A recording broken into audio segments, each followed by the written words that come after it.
got a stage of a job where you get to, which is an enjoyable bit. So all my filling has been done on this now. There's a lot of damage near the ceiling here where it had a water leak. Damage coming down the side. There's water stain here, which I've yet to treat.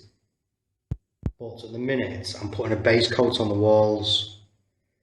Main reason being, I've got to put a stain block all the way up the side here. And on this side, there's been some test pots put on the wall. So with the stain block going on, it's easier if I just go round and just give it a quick coat of white. So like I say, I've just done the ceiling. So I'll let that go off. I can get the coat on these walls and then put another coat on this ceiling. So that's the colour that we're going to be putting on. None of these are actually been chosen. Oh, this is what's going on. Should look quite good. Oh, it's a room like this that you can make a statement in. You know, I mean, it's just a hallway, so you're never really spending much time in here. This green has faded slightly. It was a lot more vivid than this when I put this on. Put it on a few years ago, but it's gone a bit dirty and the customer now wants a colour change. So that's what's going on. Nice. Just get the rest of it base coated now. That's all the base coat on. And I managed to get all the way round and touched up along the edge of the ceiling there, because this ceiling was quite good. It only needed one coat, so that's fine there now, touched up. Get the walls dry and we'll get some colour on. So going for a colour change, usually it's not that bad, pretty straightforward, but just remembering that you're going to need some small brushes because you might have areas that you need to get into. Painting with an existing colour, again, is a lot better because you might not have to get all the way up there. But colour change, so really do have to make sure all the edges are right on this. Anywhere where there's any finer gaps, make sure we get some white in there. See where that patch is just showing through there. So they're okay.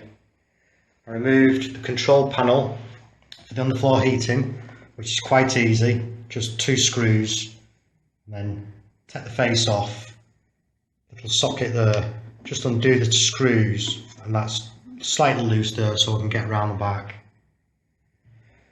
Oh, that's it. Leave it to dry now. I'll go home, have my tea, and then tomorrow morning, first thing, I'm going to get some colour on. I've got my colour in my paint scuttle there. Wow, it's a bright one. I've started putting it on. So a little loop around this corner here. Certainly is a bright one, that one. So I'll start cutting in and then bring this wall in, and then I'll just carry on with the rest of it. I'll show you the cutting in along here, and we'll have a look at it when it's done. Make sure there's no bits on that. This is a soft sheen, so a bit of shine to it. Not a great deal, but it will highlight anything that's nipped or anything like that. I know I'm going to have to touch up this. It's an awkward little bit that just fades off. I remember last time I did it, I was just touch up around these areas.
So just top edge of the skirting board now.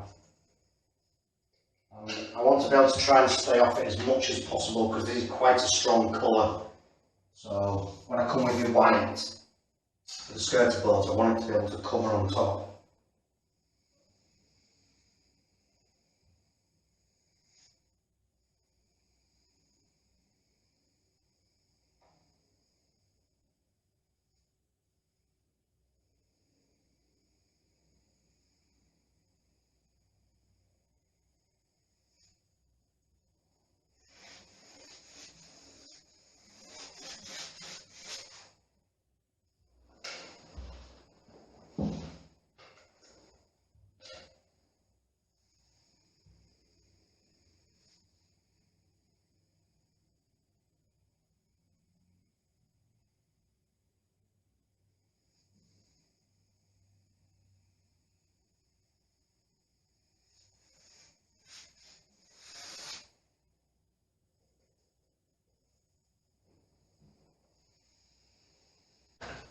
I've got a damp spot with me as well,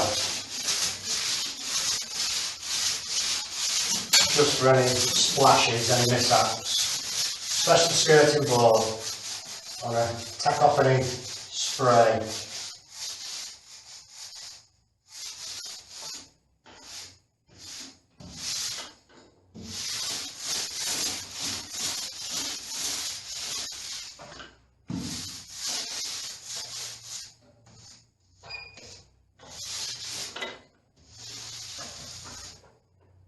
I'll touch up around there.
I'll have a quick look.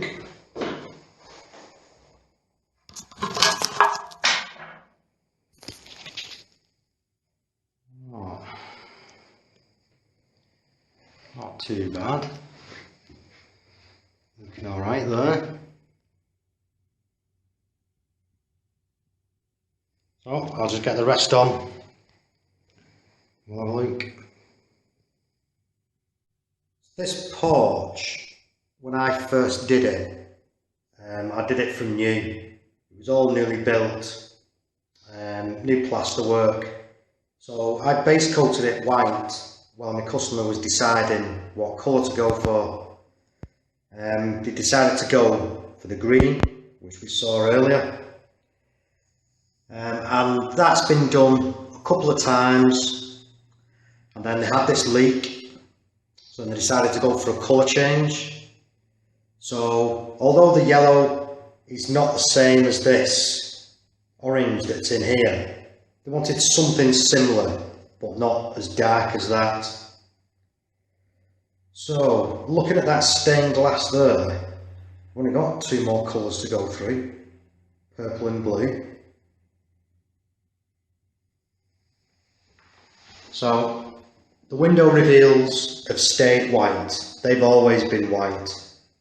The customer wants them like that. So then now, oh, look at this. This is proper bright. That's unbelievable, that is.